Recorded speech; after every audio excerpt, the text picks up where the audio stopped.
புதுச்சேரி முதலமைச்சர் ரங்கசாமி வீட்டிற்கு வெடிகுண்டு மிரட்டல் விடுக்கப்பட்டிருக்கிறது. இது பற்றின மேலும் விவரங்களை செய்தியாளர் அக்பர் அலி வழங்கிட கேட்கலாம். அக்பர் அலி, வணக்கம். இந்த சம்பவத்தில் முதற்கட்ட விசாரணையில் என்ன தகவல் வெளியாகி இருக்கிறது?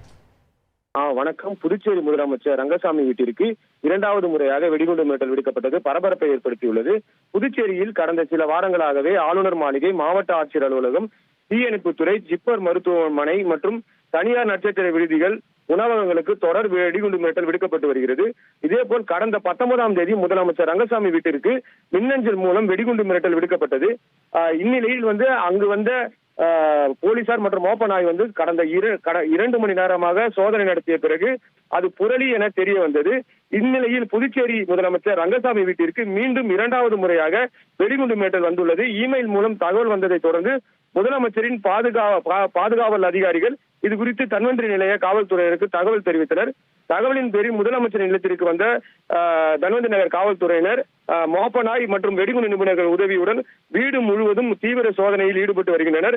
மேலும் புதுச்சேரி முதலமைச்சர் வீட்டிற்கு இரண்டாவது முறையாக வெடிகுண்டு மிரட்டல் விடுக்கப்பட்டுள்ள சம்பவம் புதுச்சேரியில் பரபரப்பை ஏற்படுத்திய நிலையில் மர்ம நபர்கள் தொடர்ந்து பிரெஞ்சு தூதரகம், ஜிப்மர் உள்ளிட்ட அலுவலகங்களுக்கும் வெடிகுண்டு மிரட்டல் விடுக்கப்பட்டுள்ளனர்.